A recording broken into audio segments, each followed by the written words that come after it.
अस्सलाम वालेकुम गाइस, क्या हाल चाल है। मेरा नाम है हसन कुरैशी और आप देख रहे हो ISN यूट्यूब चैनल। और दोस्तों, आज के इस वीडियो में मैं आप लोगों को बताऊंगा कि कैसे जो है आप लोकल WP पे बनाई हुई वर्डप्रेस की वेबसाइट को एक होस्टिंग पे कैसे माइग्रेट कर सकते हो, लाइव इन्वायरमेंट में इसको कैसे लेकर जा सकते हो। तो वीडियो शुरू करने से पहले मेरी आप सभी लोगों से दरख्वास्त है कि अगर आपने चैनल को सब्सक्राइब नहीं किया तो चैनल को सब्सक्राइब कर दो और साथ में बेल आइकन को भी प्रेस कर दो, ताकि अगर मैं कोई भी वीडियो अपलोड करूँगा तो आपको उसका नोटिफिकेशन मिल जाएगा। तो बगैर वक्त को ज़ाया किए वीडियो को शुरू करते हैं। तो जैसा कि मैंने आपको लास्ट वीडियो में बताया था कि कैसे आप लोकल WP का इस्तेमाल करते हुए वर्डप्रेस की वेबसाइट को लोकली डेवलप कर सकते हो विदाउट होस्टिंग और डोमेन के। ठीक है, अब बारी है इसको होस्टिंग और डोमेन खरीद कर उस पर मूव ऑन करने की। अब इसमें एक गलती जो आप में भी कर सकते हो कि साइट डोमेन आपने वही वाला रख दिया होगा, .com वाला जो डोमेन आपने परचेज़ किया आपने वही साइट डोमेन रख दिया होगा। तो अगर ऐसा किया है तो आपको सबसे पहले यहाँ पे जो साइट का जो डोमेन है उसको चेंज करना पड़ेगा। जैसा कि यहाँ पे मैंने isn.local के नाम से सेटअप किया हुआ है। ठीक है, अब ये लोकल के नाम से कोई डोमेन मिलता नहीं है, तो इस वजह से ये लोकली है। और जो वर्डप्रेस की वेबसाइट यहाँ पे मैं इसको माइग्रेट करूँगा वो है hostcard.xyz। ये वाला डोमेन है, ये मैंने डोमेन और होस्टिंग ले ली है होस्टिंगर के ऊपर। जैसा कि आप देख सकते हो कि यहाँ पे मैंने होस्टिंगर के ऊपर ये hostcard.xyz को लेकर सेटअप करके इस पर वर्डप्रेस मैंने इंस्टॉल कर दिया है। जैसा कि आप देख सकते हो कि वर्डप्रेस इंस्टॉल हुई हुई है। ठीक है, आपने सबसे पहले वर्डप्रेस इंस्टॉल कर लेनी है। जिस भी होस्टिंग पे आपने होस्टिंग या डोमेन परचेज़ किया उसको इंस्टॉल करने के बाद आपने उसका WP एडमिन पे लॉगिन कर लेना है, जैसा कि मैं होस्टिंगर पे कर रहा हूँ।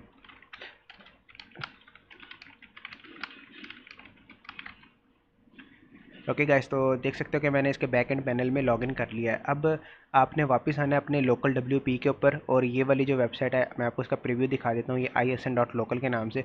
अगर मैंने आपको दोबारा से बता रहा हूँ कि अगर आपने डोमेन वही वाला यहाँ पे सेटअप किया है जो आपने आपका एक्चुअल डोमेन है, यानी कि XYZ वाला जो डोमेन है आपने वही वाला यहाँ पे सेटअप कर दिया है, तो फिर मेक श्योर कर लेंगे पहले आप इसको चेंज कर लें, क्योंकि अगर दोनों डोमेन सेम होंगे तो लोकल WP आपको लाइव वेबसाइट को एक्सेस करने नहीं देगा। तो इस वजह से ज़रूरी है कि आपका जो डोमेन लोकल WP पे हो वो आपके रियल डोमेन से डिफरेंट हो। ठीक है, उसके बाद जब ये आपका हो जाएगा, आपने यहाँ पे वर्डप्रेस की वेबसाइट जब आपने डेवलप कर ली है, देख सकते हो कि मैंने यहाँ पे एक डेमो वेबसाइट बना ली है, एक डेमो इंपोर्ट की हुई है मैंने। ठीक है, तो यहाँ पे आपने इसके WP एडमिन पे लॉगिन कर लेना है जो आपकी लोकल WP की वेबसाइट है। ठीक है, इसको मैं रियल टाइम वेबसाइट पे hostcard.xyz पे मूव करूँगा।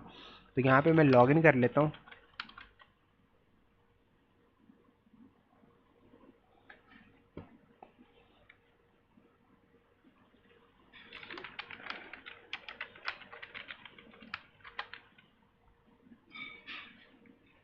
ओके गाइस, तो जैसा कि आप देख सकते हो कि मैंने अपनी वेबसाइट में लॉगिन कर लिया। देन आपने प्लगइन्स में जाना है, इंस्टॉल्ड प्लगइन्स में जाना है, और एक नया प्लगइन इसमें इंस्टॉल करना है। क्योंकि हम वेबसाइट को माइग्रेट कर रहे हैं तो माइग्रेशन के लिए हमारे पास 3 से 4 प्लगइन आते हैं, एक डुप्लीकेटर आता है। अगर आप शेयर्ड होस्टिंग, होस्टिंगर या कोई सी पैनल की होस्टिंग या फ्लैस्क की होस्टिंग इस्तेमाल कर रहे हैं तो आप डुप्लीकेटर का प्लगइन का भी इस्तेमाल कर सकते हैं। और अगर आप वर्डप्रेस की वेबसाइट आपके डायरेक्टली सेटअप है, आप उस पर मूव ऑन करना चाह रहे हैं, तो मैं आपको रेकमेंड करूँगा बैकअप माइग्रेशन या अपड्राफ्ट प्लस, ये 2 प्लगइन है, आप इन दोनों में से कोई भी यूज़ कर सकते हैं। बैकअप माइग्रेशन में ये है कि आपकी अगर वेबसाइट का साइज़ 2 GB से कम है तो आप इसको यूज़ कर सकते हैं, लेकिन अगर उससे ज़्यादा बढ़ जाता है फिर आप अपड्राफ्ट की तरफ जाएँ, वरना बैकअप माइग्रेशन को मैं प्रेफर करूँगा। इसको आप एक्टिवेट कर लो, क्योंकि इसमें ईजिली जो है आप वेबसाइट को माइग्रेट कर सकते हो, और मतलब आसान है। ठीक है, अब यहाँ से क्रिएट बैकअप कर लेते हैं और इसको मैं कह देता हूँ बैकअप नाउ। अब ये जो है मेरा जो वर्डप्रेस की वेबसाइट जो मैंने अपने लोकल पे डेवलप की हुई है, जैसा कि आप देख सकते हो isn.local के नाम से जो मैंने बनाई हुई है, ये उसको बैकअप कर रहा है। ठीक है, बैकअप करने के बाद आपने बैकअप को डाउनलोड कर लेना है, ये मैंने डाउनलोड कर दिया। ठीक है, देन अब आपने सेम प्लगइन, यही वाला प्लगइन अपनी अपनी जो लाइव वेबसाइट आपने परचेज़ की हुई है, डोमेन होस्टिंग आपने परचेज़ किया, आपने वहाँ पे जाके प्लगइन्स में सेम यही प्लगइन ऐड करना है और इसको यहाँ पे इंपोर्ट कर देना है।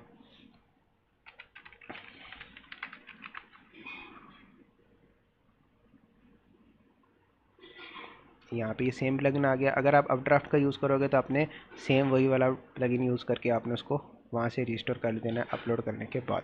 अब अगर आपकी वेबसाइट का साइज़ अगर 2 GB से ज़्यादा, फिर आप अपड्राफ्ट की तरफ, मैंने आपको कहा है कि आप उस पर मूव ऑन करें। और कभी कभार क्या होता है कि जब हमारे जो होस्टिंग जहाँ से हम परचेज़ करते हैं उन्होंने लिमिट लगाई होती है अपलोड फाइल साइज़ की लिमिट की, जैसा कि हम जैसा कि होस्टिंगर पे यहाँ पे सेटअप हुआ है कि 1 GB से ज़्यादा की हम फाइल अपलोड नहीं कर सकते। अगर आपका बैकअप ज़्यादा का बन जाता है तो फिर मैं आपको कहूँगा कि आप फाइल मैनेजर का यूज़ करते हुए आप अपना बैकअप अपलोड कर सकते हो।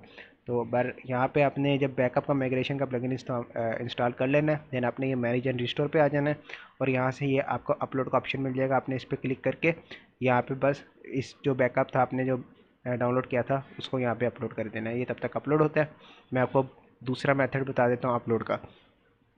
आपने अपने होस्टिंगर के, या किसी भी जो भी होस्टिंग आप यूज़ करें, आपने उसके बैकएंड के पैनल पे चले जाना है, उसके एडमिन पैनल में चले जाना है। वैसे आपके पास एक ऑप्शन होता है कि आप जो है वेबसाइट को जो अगर मतलब उसकी जो अपलोड लिमिट है उसको इंक्रीज़ कर सकते हो। लेकिन अगर आपके पास वो ऑप्शन नहीं है अपलोड करने का, देन आप फाइल मैनेजर के थ्रू भी अपलोड कर सकते हो बैकअप को। वो कैसे करना है, आपने अपनी वेबसाइट में जाना है और फाइल मैनेजर को ओपन कर लेना है। यहाँ से आपने फाइल मैनेजर ओपन करने के बाद अपने जो पब्लिक अंडरस्कोर एचटीएमएल जो फोल्डर होता है उसके अंदर आपने चले जाना है, जैसा कि आप यहाँ पे देख सकते हो। इसके बाद आपने यहाँ से WP कंटेंट के फोल्डर में चले जाना है। जब आप बैकअप माइग्रेशन का प्लगइन को इंस्टॉल करके एक्टिवेट कर चुके होंगे, देन आपने यहाँ पर आना है और यहाँ पर आपको ये फोल्डर ऑटोमेटिक नज़र आ जाएगा, ठीक है, बैकअप माइग्रेशन के नाम से। आपने इसको ओपन कर लेना है। यहाँ पे बैकअप्स के नाम से एक फ़ोल्डर है, आपने इसमें जाना है और यहाँ पे जो फाइल है जो कि मैंने यहाँ से अपलोड की थी हो चुकी है, यहाँ पर आप देख सकते हो आ चुकी है। लेकिन अगर आपका फ़ाइल साइज़ जो है 1 GB से ज़्यादा है, देन आप इसको मैनुअली यहाँ पे फ़ाइल को अपलोड कर सकते हैं, क्योंकि यहाँ पे इस फाइल मैनेजर की कोई अपलोड लिमिट नहीं होती, ठीक है। देन जब आपका यहाँ पे अपलोड हो जाएगा, आपने इसको रिफ़्रेश कर लेना है और ये ऑटोमेटिक आपका जो बैकअप है वहाँ से उठा लेगा, ठीक है, ऑटोमेटिक। देन आपने रिस्टोर पे क्लिक करना है और यहाँ से अंडरस्टैंड करके ओके कर देना है, ठीक है। इससे क्या होगा, ये ऑटोमेटिक जो प्लगइन्स, ये जो प्लगइन्स मैंने आपको बताए, ये ऑटोमेटिक जो वेबसाइट के डोमेन है ना, इसको भी स्विच कर देंगे। अगर आपने ISN, जिस तरह मैंने बनाया ISN.local पे बनाया है और मैं इसको रिस्टोर कर रहा हूँ hostcard.xyz पे, तो ये ऑटोमेटिक उसको माइग्रेट कर देंगे नए URL पे। यानी कि ये खुद ब खुद उसमें जो URL जहाँ जहाँ चेंजिंग करनी होगी, खुद ब खुद ऑटोमेटिक चेंज कर देंगे। इनका ये फ़ायदा होता है। डुप्लीकेटर का भी यही काम है, सारे प्लगइन्स का यही काम है। तो डुप्लीकेटर तब आप इस्तेमाल कर सकते हैं अगर आप शेयर्ड होस्टिंग यूज़ कर रहे हैं, cPanel यूज़ कर रहे हैं या होस्टिंगर यूज़ कर रहे हैं।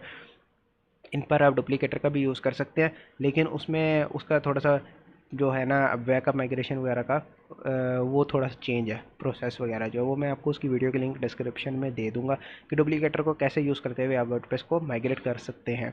और जो नेम चिप की हमारे पास EasyWP होस्टिंग आती है, उस पर आप डुप्लीकेटर जैसे प्लगइन को इस्तेमाल नहीं कर सकते, क्योंकि वो वहाँ पर आपको तंग करते हैं और रिस्टोर के दौरान थोड़े से इश्यूज़ क्रिएट करते हैं। तो इस वजह से वहाँ पर आप बैकअप माइग्रेशन बेस्ट है, या अपड्राफ्ट का प्लगइन है, ये बेस्ट है माइग्रेशन के लिए। या आप उनकी टीम से भी डायरेक्ट रब्ता करके उनसे आप अपनी वेबसाइट फ्री ऑफ कॉस्ट में भी माइग्रेट करवा सकते हैं।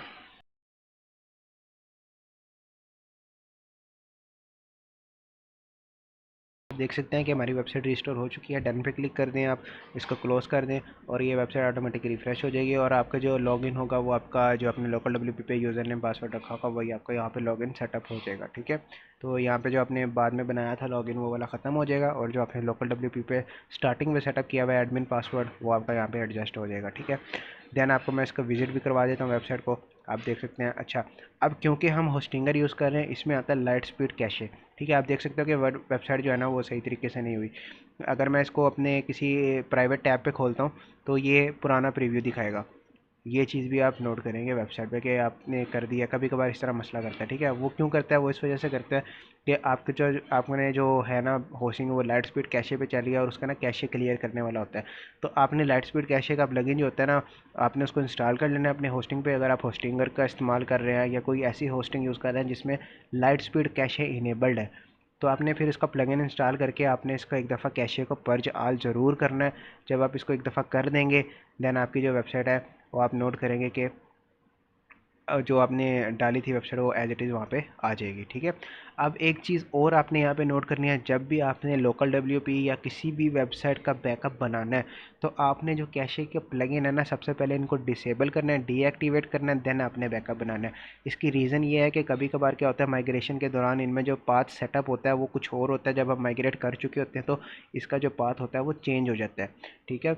तो उसके लिए ज़रूरी है कि आप इन प्लगइन्स को सबसे पहले डीएक्टिवेट करें, देन आप इसका अपने वेबसाइट का जो भी है उसका बैकअप बनाएं और देन उसको रिस्टोर करें। रिस्टोर करने के बाद जहाँ पे भी आपने इसको माइग्रेट करना है या रिस्टोर करना है वहाँ पे करें। उसके बाद आपने इस प्लगइन को रिस्टोर होने के बाद एक्टिवेट करना है, ठीक है। जब भी बैकअप बनाना है इनको डीएक्टिवेट करके बनाना है, क्योंकि कभी कभार ये रिस्टोर होते हुए रिस्टोरिंग के दौरान इशू क्रिएट करते हैं, इस वजह से।